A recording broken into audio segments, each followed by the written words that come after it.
자, 여러분, 우리 이제 오늘 그 예배 모범 중에 세례에 관련되어서 하는데요.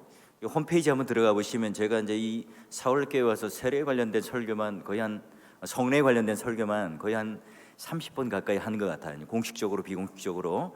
자, 그럼에도 불구하고 이 또 하는 얘기 아닌가 싶은데요. 오늘은 이제 우리 그 예배 모범의 언어를 빌려서 시선을 빌려서 오늘 한번 볼 거예요.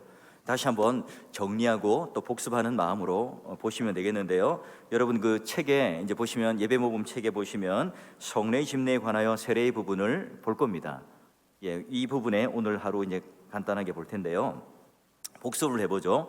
우리가 초대교회 때 이제 공예배의 핵심적인 축이었던 것이 이제 말씀과 성례입니다. 근데 이게 이제 중세 시대로 넘어오면서 이게 우상 숭배와 미신적인 예식이 되었죠. 중세 사람들은 성례의 참 뜻의 의미를 잘 몰랐습니다. 종교개혁자들은 이런 오해를 풀고자 말씀 즉 설교를 개혁했고, 또한 성례가 제사 또는 이 미사라는 것으로 미신적으로 흘러가는 것을 갖다가 개혁을 했습니다. 자, 그런데 이제 이 이후에 점차 이것도 이제 요식화되고 예전화되면서 점점 굳어가는 거예요. 그래서 이 예배 모범도 다시 한번 이런 요식행위로 굳어져 가고, 또 이 미사처럼 제사는 아니지만 의미 없이 이제 가는 것들에 대하여 다시 한번 우리가 되새겨 보는 거예요. 자, 정리를 해보면 우리가 교회 안에 은혜의 방편이 있습니다. 세 가지가 있는데 뭐죠? 말씀, 성례, 기도. 자, 이제 우리가 교회의 표지가 뭐죠? 이렇게 물어보면 뭡니까? 이제 기도 대신에 권징, 치리라고 할 수가 있죠. 그래서 건강한 교회냐? 그러면 말씀과 성례와 치리가 있는지를 살펴봐야 하고요. 오늘 우리가 교회 안에서 항상 그 은혜의 도구 3개 하면 바로 이겁니다. 근데 이제 우리가 오늘날 이 말씀과 성례와 기도보다 더 좀 세게 교회 안에 자리 잡고 있는 게 뭐죠? 찬양, 음악을 더 무게감 있게 생각하고 있어요. 자, 그런데 오늘 이 세례와 성찬은 바로 예수님께서 성찬 그리고 또한 이 세례는 제정하신 성례인데요. 그러면 세례와 성찬은 이제 어떤 식의 순서로 가는 것이 옳은가, 논리적 순서에 맞는가? 여기 하이델베르크를 하면서 우리가 참된 믿음은 어떻게 된다고요? 바로 우리가 믿음이 일으켜지는 것은 복음 설교, 믿음이 강화되는 것은 성례라고 그랬으니 말씀이 먼저 이제 선포되어지고 그 말씀을 선포한 목사가 그리고 성례를 집례하는 것이 바로 옳은 하나의 논리적 순서예요. 그 중간에 뭐가 들어간다고 그랬죠? 지난주에 권징, 치리가 들어가요. 왜 그렇죠? 권징과 치리라고 하는 것은 성례가 전제되는 하에서 이루어지는 거예요. 우리가 지금 이제 이해하는 것처럼 무슨 세상의 재판처럼 우리가 죄를 지적하고 벌을 주는 것의 의미가 치리의 본래의 개념이 아니라 말씀과 성찬 그 사이에 성찬에 참여하지 못하는 자들을 어떻게 해요? 수찬 정지라든지 권고, 훈계라고 하는 방편으로 이 교회의 거룩성을, 그리고 그 형제가 이런 죄를 범하고 성찬에 참여하지 못하는 아픔을 가지면서 그들을 위해 기도해주고 공식적으로 해벌하는 그런 절차도 말씀과 성례 사이에 한다고 말씀을 드렸죠. 자, 그래요. 자, 이제 말씀을 한번 들어가 보면 오늘 우리가 베드로전서 읽었던 이 말씀 안에서도 우리는 어때요? 썩어질 씨로 된 존재가 아니라 썩지 아니할 씨로 우리는 태어난 존재다. 여러분, 야고보서 핵심적인 우리 말씀이 뭐죠? 행복한 새벽 예배 때 들었던 우리의 그 DNA, 우리가 태어나는 가장 중요한 DNA가 뭡니까? 말씀으로 우리는 태어났고 말씀으로 잉태되었고 그 말씀이 오늘 우리의 온유한 마음으로 받아서 살아가는 존재다. 이 베드로도 똑같은 맥락에서 이야기를 하고요. 우리가 이와 같이 하나님 앞에 말씀으로 태어난 이 존재, 썩지 않을 씨로 태어난 존재는 이와 같이 우리가 이 세례라는 것을 통하여 확인되어지고, 또한 이 세례라는 걸 통해서 오늘 우리의 신분이 어떻게 변화되었는 것을 우리가 인과 표로서 알게 돼요. 자, 오늘 빌립이 하나님 자녀와 예수 그리스도 이름에 관하여 남녀가 세례를 받는 장면, 그리고 사도행전 8장 28절 35절 또 38절 이 장면이 바로 이제 세례를 받는 이 장면을 우리들에게 보여주고 있습니다.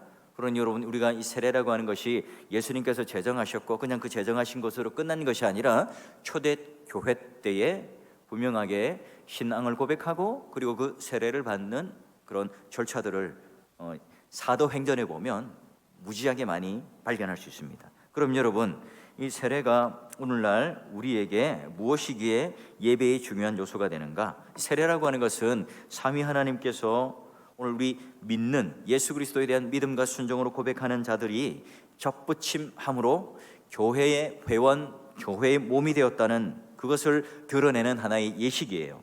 세례라고 하는 것은 예수 그리스도께서 십자가를 통해서 우리의 구속, 우리의 죄를 제거해 주시고 우리를 이제는 포도나무의 가지로 접붙여 주시는 것을 상징하는 거죠. 그런 속례입니다. 그럼 여러분, 이 세례라고 하는 것은 바로 교회의 회원이 되는, 교회의 몸이 되는 입문 예식입니다.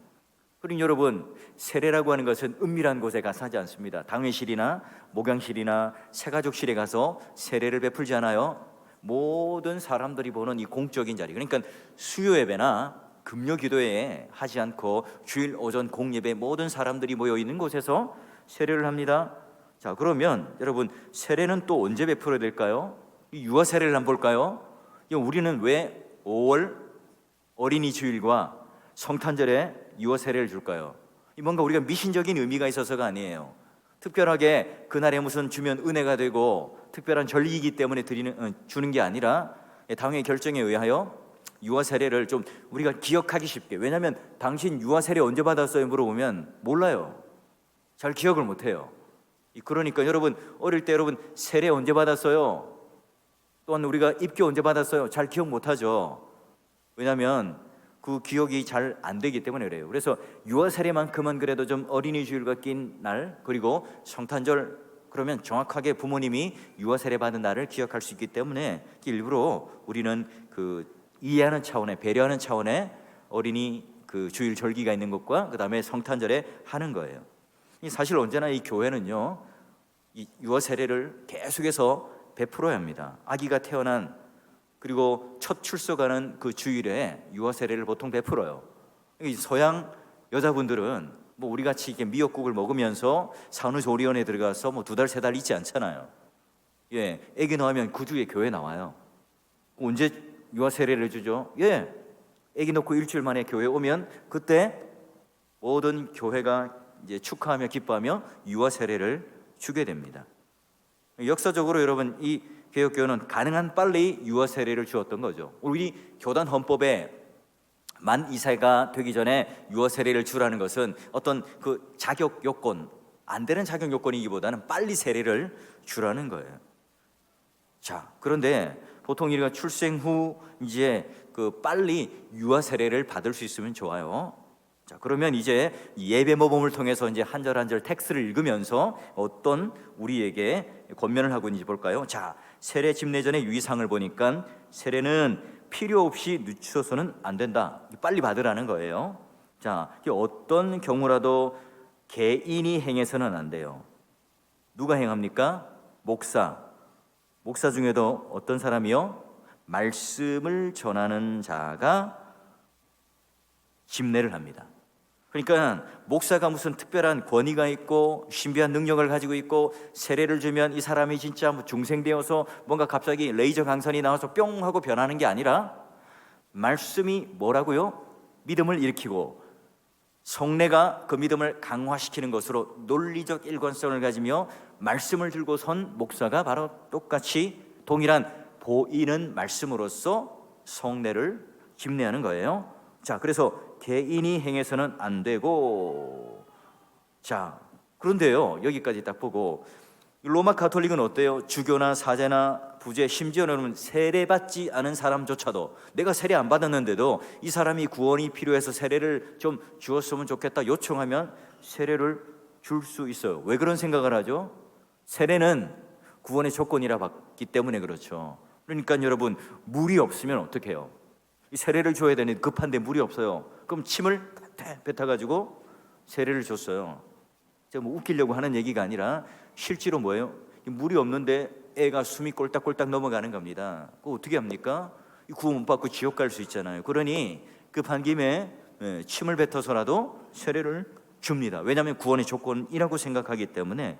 여러분, 또 목사가 세례를 베푼다. 그럼 목사만 세례를 베풀 수 있는 것이다라고로 이해해서는 안 돼요. 뭔가 목사에게 경건한 능력이 있거나 특별한 자격 요건이 있어서가 아니라 목사라고 하는 것은 말씀과 성례를 맡은 직분자이기 때문에, 직원이기 때문에 그렇습니다. 여러분, 목사도요 이 세례를 베푸는데 개인 자격으로 베푸는 게 아니에요. 어디 가서 은밀하게 베풀거나 또는 어디 뭐 가서 하는 건 아니에요. 제가 뭐 설령 어디 병원에 가서 또는 임종 직전에 있는 분들도 어떻게 합니까? 제가 개인으로 가서 주면 돼요, 안 돼요?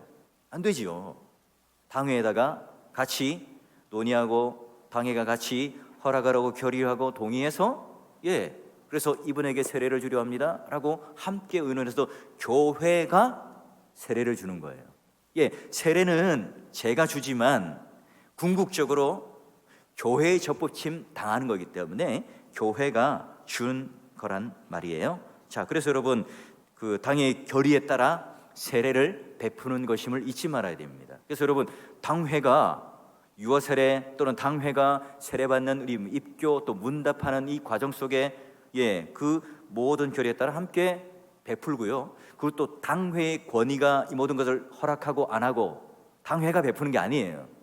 당회가 그 절차를 맡고 있지만 누가 베푼다고요? 교회가 궁극적으로 베푸는 거고 교회로 접붙임 당하고 교회로 회원으로 들어오는 거예요. 자, 그러면 예배 모범에 하지 말아야 될 일들, 이게 이제 당시 시대적 배경을 우리가 잘 이해할 때 가능한 거예요.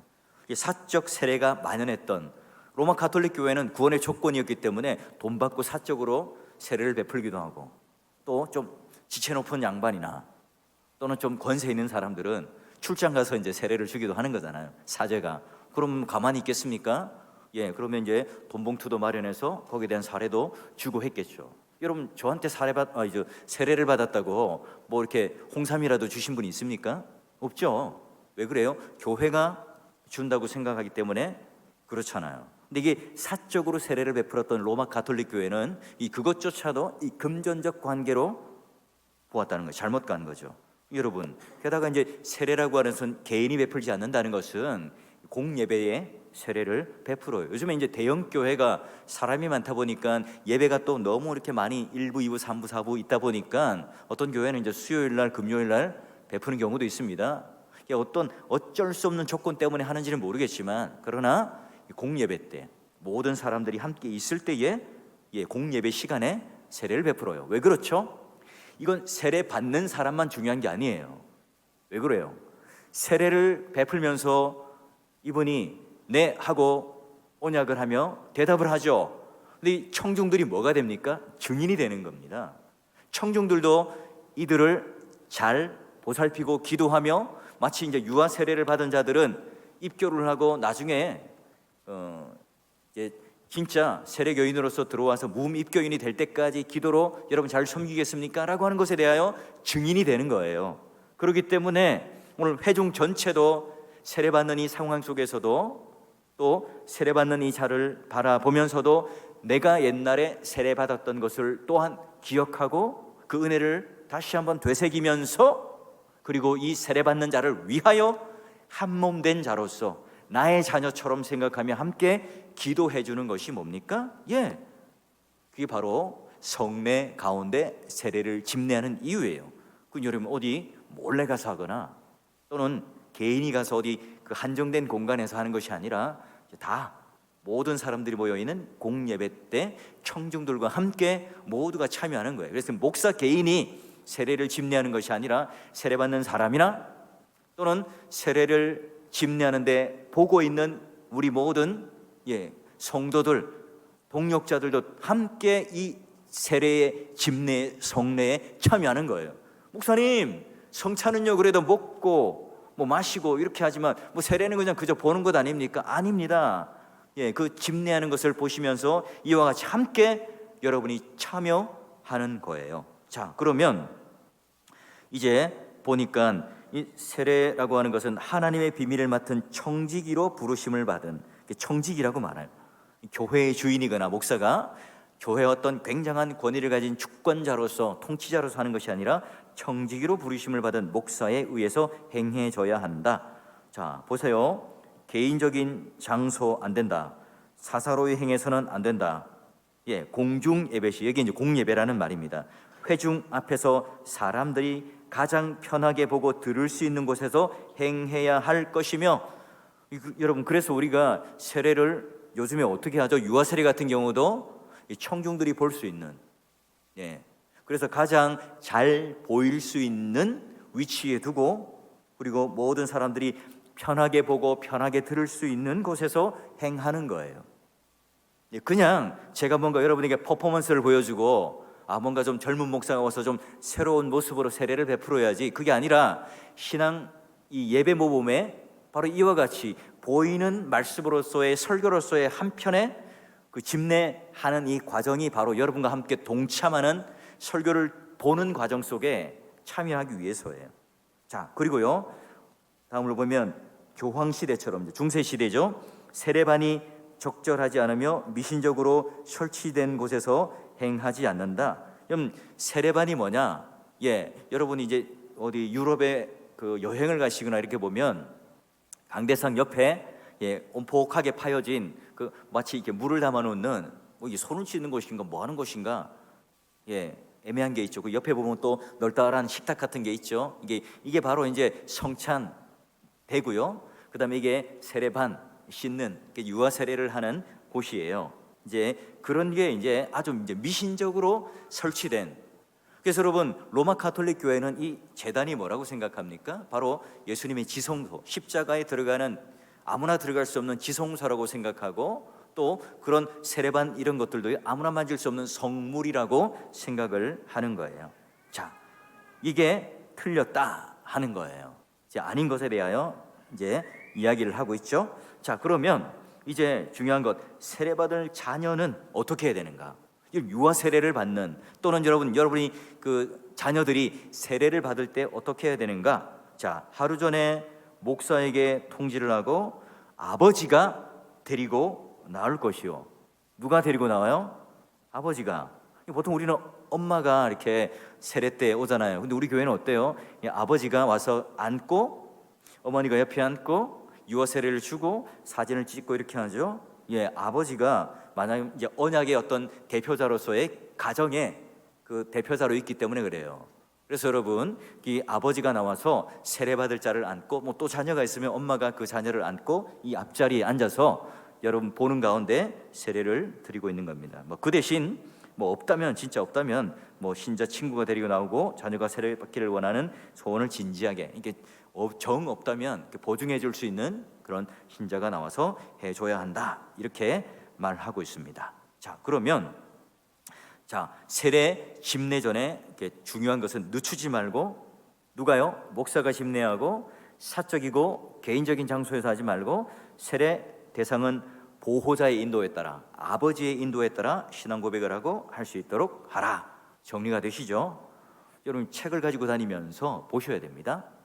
집에 가서 한번 더 텍스트를 한번 꼭 읽어보세요. 자, 그리고 집례 전에 설명을 하는데요, 세례에 앞서 목사는 이 재정의 말씀을 사용하여서, 즉 여러분, 우리가 세례를 줄 때에 성경 말씀과 그 근거 구조를 이야기를 하죠.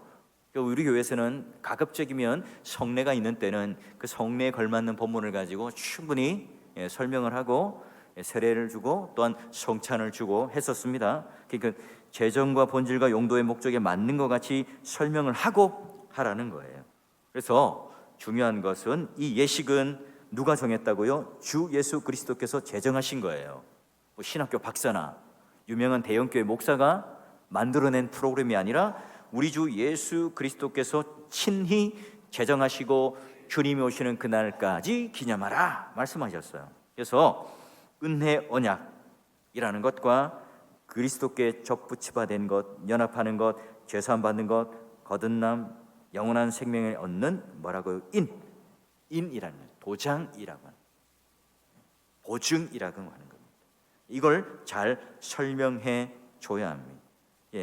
이 세례 때마다 이제 목사들이 가르쳐야 되고요. 온 회중이 이런 인식을 가지면서 우리 모두가 이와 같은 은혜를 받은 자라는 사실을 깨닫고 함께 자라가도록 하자 권면해요.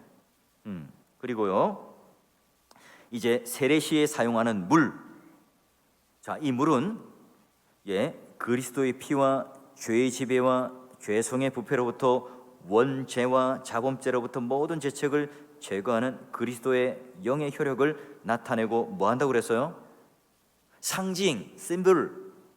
이게 무슨 실제적인 효력이 있거나 실제적인 무슨 신비한 능력과 신비한 힘을 발휘한다, 로마 가톨릭에서는 그렇게 생각합니다.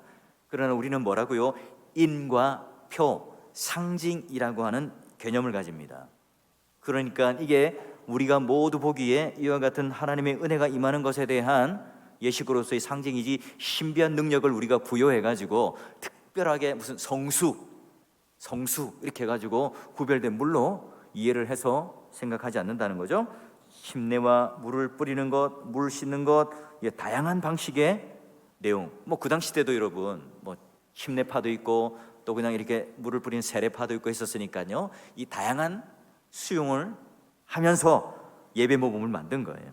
그리스도의 피와 공로로 죄가 깨끗하게 되고 죽으심과 부활 그 덕택으로 우리는 생명을 얻었다고 상징을 합니다.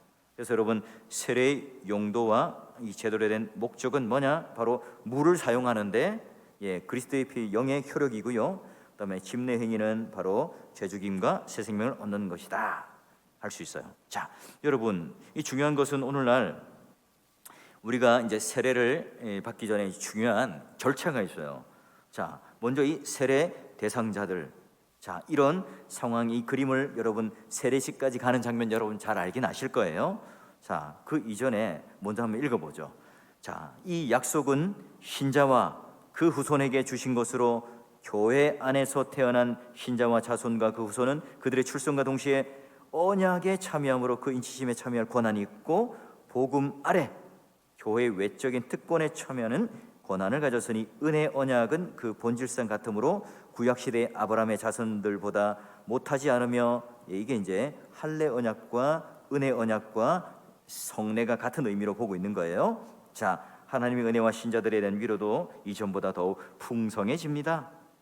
여러분, 우리가 이제 많은 교회가 이제 보면 세례를 통해서 얻는 유익들이 모든 회중들이 보게 되는데, 어떤 교회는요 이제 청년들이 세례를 한 번도 본 적이 없는 청년들이 있는 거예요. 왜 그래요? 청년들만 참여하는 예배, 회중 전체가 참여하는 이 공예배에 참여하지 않기 때문에 어릴 때부터 예를 들면 뭐 중고등부 때 또는 어릴 때 이제 전도를 받아서 청년부까지 이르면 공예배에 한 번도 참석해 보지 못하면 성례를 본 적이 있을까요, 없을까요? 한 번도 본 적이 없죠. 누군가가 또 세례를 성찬을 권유하지 않으면 성례를 볼 수가 없죠.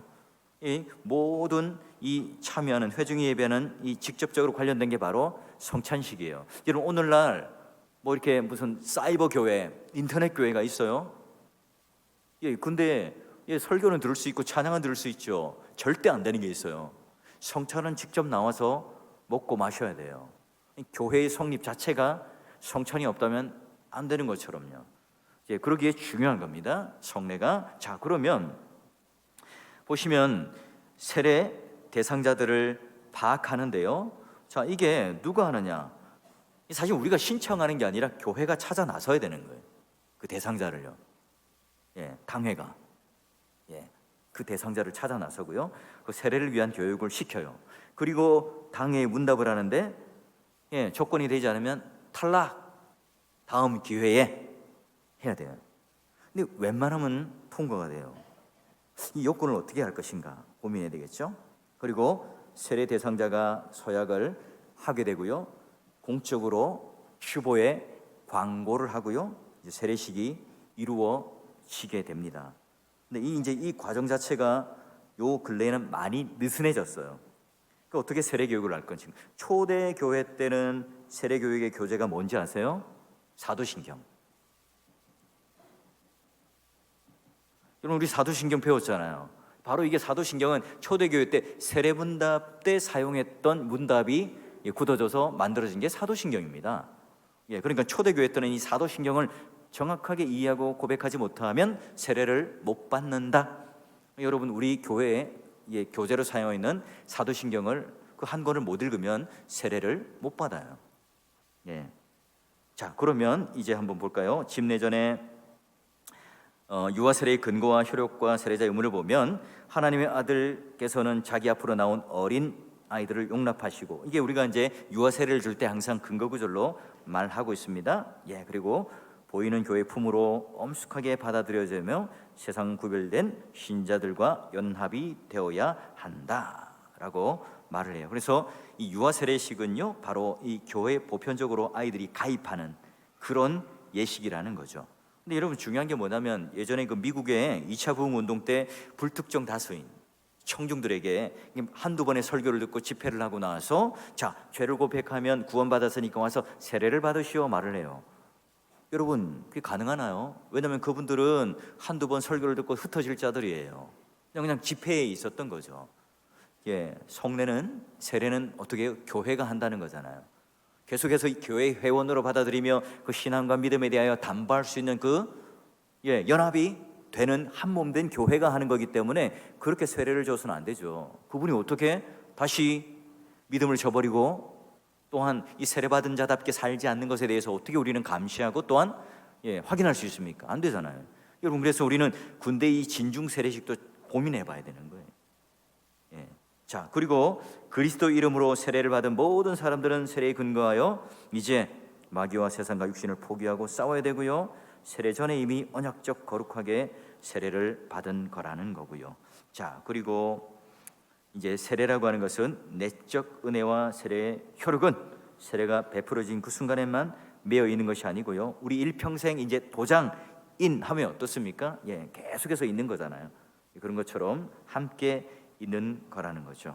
자, 그리고 비록 이제 유아가 세례를 받지 못하였다고 해도 받을 수 있는 때와 장소가 있었는데 그리스도의 교례를 멸시하거나 무시하지 않았으면 멸망의 위험에 빠지는 것이 아니고 부모에게도 죄가 되는 것도 아닙니다. 또 이와 같이 가르침으로써의 목사는 세례의 교리에 대하여 무지에 오류가 있거나 다른 사람의 교화가 필요할 때 자신의 자유와 경건한 지혜를 사용하도록 했어요. 그래서 세례라고 하는 것이 바로 천국에 가지 못하는 이 구원의 조건으로 걸어놓으면 공포가 되죠. 또 세례 안 받으면 지옥 가, 또 세례 안 받으면 복 못 받아, 이렇게 해놓으면 공포가 되잖아요.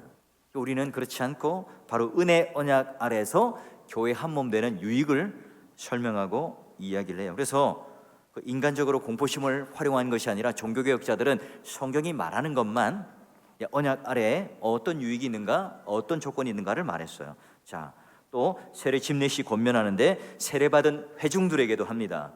자, 그러면 참석한 모든 사람들에게 다음과 같은 권면을 해요. 어떻게 해요? 여러분 각자가 세례받던 때를 회고해 보십시오. 하나님과의 언약을 배반한 죄를 회개한 것과 믿음으로 불러일으킨 것과 하나님과 당신 사이에 인침받은 언약을 항상 지키시고 바르게 한 것을 보시고, 목사들은 또 부모들에게 다음과 같이 권고할 수 있어요. 당신의 자녀들에게 하나님의 크신 자비를 기억하게 하고 또한 이 자녀들을 기독교 신앙에 기초한 지식으로 주님의 교훈과 훈계로 양육하여서 키우십시오. 만약 이것을 게을리하면 당신과 당신의 자녀를 향한 하나님의 진노의 위험이 있음을 알고 의무를 이행하고 엄숙한 약속이 필요합니다. 와, 하나님의 진노의 위험이 있답니다. 우리 자녀들을 교회에다 맡기죠. 교회 주일학교 선생님, 교회 주일학교의 전도사님들한테 맡겨서 자녀 교육을 다 맡깁니다. 그렇지 않아요. 유아 세례를 받은 우리 아이들은 부모의 언약 아래, 그 부모의 언약 아래 이 아이들이 그 언약 안에 잘 살아갈 수 있도록 하나님 말씀과 주님의 언약을 붙들고 살아갈 수 있도록 누가 감독해요? 부모님이 책임을 지고 감독하고, 그렇지 않으면 하나님의 진노의 위험에 있을 것이다 말을 합니다. 그리고 이어서 자, 이것을 제정한 말씀에 이어서 이제 기도를 해요. 이 기도문 쭉 이렇게 읽어보시면, 제가 빨리 한번 읽어볼게요. 우리를 약속의 언약에 없는 이방인들처럼 버려두지 않으시고 오히려 하나님의 규례의 특권으로 부르신 주님, 이 시간에 주님께서 은혜로 베풀어 주신 세례의 규례를 거룩하게 하시고 복 주시옵소서. 주님께서는 물로 베푸는 외적인 세례를 주님의 성령으로 베풀어 주시는 내적인 세례와 함께 연합하게 하셨나이다. 그러므로 유아에게 베풀어지는 이 세례가 양자됨과 제사함, 거듭남, 영원한 생명 그리고 은혜 언약에 있는 다른 모든 약속의 표가 되게 하옵소서. 그리고 이 아이가 그리스도의 죽으심과 부활을 따라 죄의 실체가 그 안에 파괴되어 일생에 또한 새 생명으로 하나님을 섬기도록 해주세요. 여러분 어때요? 이 기도문인데도 이 기도문 안에 세례가 무엇인지 굉장한 신학적 무거움들과 정의들을 실어놨어요. 예, 이 모범대로 세례 후에 기도를 하라는 거예요. 자, 그리고 집례 방식을 보게 되면 목사는 아이의 이름을 묻고 대답을 듣고, 요즘에 이 대답이 영 시원찮아요. 중등부나 고등부 아이들이 들어오면 제가 그렇게 그 전날에 대답을 크게 해라. 머리카락으로 이게 얼굴을 가리지 마라. 꼭 묻고 와라. 예, 이 얘기를 하는데도 여권 사진 찍을 때처럼 귀를 드러내고 하라 하는데 잘 안 해요. 이 대답을 듣고 그 아이의 이름을 부르면서 다음과 같이 말합니다. 내가 성부와 성자와 성령의 이름으로 세례를 주노라. 누가요? 바로 삼위 하나님이 세례를 준다는 그 고백을 하고요. 이때 다른 어떤 의식도 추가하지 않고 아이에게 물을 흘리거나 뿌리는 것만으로 충분히 합법적이고 적절하다. 그러니까 이때 뭔가 좀 다른 무슨 영상을 튼다든지 다른 뭔가 어떤 퍼포먼스를 하지 말라는 거예요. 그냥 물로 세례를 주는 것으로만 합법적이고 모든 게 다 충족되고 적절하다는 거예요. 그리고 세례의 근거가 되시는 하나님의 속성과 일하심, 그리고 또한 다음과 비슷한 목적으로 또 기도를 한 번 더 드려요. 쭉 보시면 빨리 한번 읽어볼게요. 주님은 언약을 지키시고 자비를 베푸시는데 진실하시고 신실하신 분임을 온전한 감사로 고백합니다. 주는 선하시고 은혜로우시며 우리를 당신의 성도로 받아주실 뿐만 아니라 우리의 자녀들까지도 그리스도 안에서 주님의 특별한 사랑의 징표와 표식을 주시기를 기뻐하시며 감사합니다. 하나님의 진리와 특별하신 섭리 가운데 날마다 교회 품에 신자들을 주시며 헤아릴 수 없는 유익을 나눠주시며 당신의 사랑하는 유일하신 아들의 피로 교회를 값주고 사셔서 교회를 지속하시며 성장하게 하심을 감사합니다. 이 기도를 합니다. 그리고 이 이후에 또 뒤에 이어지는 그리고 기도하는 것은 기도문이 또 이렇게 이어지게 됩니다. 기도문은 이 뒤에는요 집에 가서 확인해 보시고요. 자, 여러분 이 세례에 대한 이 지식이 희박해진 이 시대에 보세요. 이 기도문이 굉장히 수준 높은 기도문 아닙니까? 이 목사가 아주 고민하고 해도 이런 기도문을 쓰기가 쉽지 않습니다. 왜 그래요? 스코틀랜드 또 목사님 또 이렇게 또 개혁교회에 있는 모든 수백 명의 목사님이 수년간 총회를 열며 만들었던 구문이기 때문에 아주 엄밀해요. 아주 날카롭고 아주 신학적으로 정확합니다. 여러분 이런 예배 법음을 통해서 기도문 또는 행하라고 하는 이 예식대로 행하면 어떻게 될까요? 건강하게 법에 어긋나지 않게 성경에 어긋나지 않게 은혜롭게 할 수밖에 없겠죠. 자, 우리가 주님께서 오늘 이 유아 사망이 많았던 그 시대에 이 아이들을 은혜 언약 안에 거함을 바라보며 절실하게 그들이 빨리 주님의 그 보호 아래 또한 교회 안에 회원으로 편입되기를 소원했던 그 부모님들의 마음, 목사들이 그 한 영혼을 향하여 세례를 줄 때에 그 엄중함, 그리고 교회의 회원이 되고 그 은혜 언약 안에 들어오는 그 기쁨과 즐거움과 행복과 유익을 나누고 있는 이 모습들이 그들에게는 얼마나 가슴 뛰는, 그리고 이 성례를 통해요 말씀과 성례가 균형되게 교회의 교회됨과 은혜의 도구와 교회의 표지가 됨을 알았던 그들이 철저하게 그 시대의 개혁가들은 말씀에 대한 개혁 그리고 이 성례에 대한 개혁을 통해서 교회가 계속해서 건강한 방향으로 교회다움을 잃지 않도록 그들은 고민하고 또 고민하고 이와 같은 예배 모임 안에 성례 즉 세례의 집례를 이야기했던 거예요. 여러분 오늘 우리가 세례를 받는 현장에 또는 세례를 받았던 이 기억들을 늘 우리가 되새기면서 하나님 앞에 이 세례 받는 일 온 교회가 함께 고민하고 함께 기뻐하는 거예요. 당회에 맡겨지는 것도 아니고 목사 개인이 혼자 하는 것도 아니고 온 회중이 함께 힘을 써가면서 같이 기도하면서 또한 같이 그 은혜의 유익에 참여하는 마음으로 함께 이 성례는 이루어진다는 사실을 꼭 잊지 마시고요. 그런 함께 동참하는 자로 은혜 언약 안에 참여하는 자로서 여러분 함께 그 예배와 성례 가운데 참여해 주시기를 부탁드리고, 그런 마음의 감사함으로 세례받은 자답게 어떤 이름보다도 무시무시한 이름 세례교인, 그 이름을 붙들고 여러분 또한 하나님 앞에 그 구원의 유익과 풍성함들을 누릴 수 있기를 주의 이름으로 축원합니다.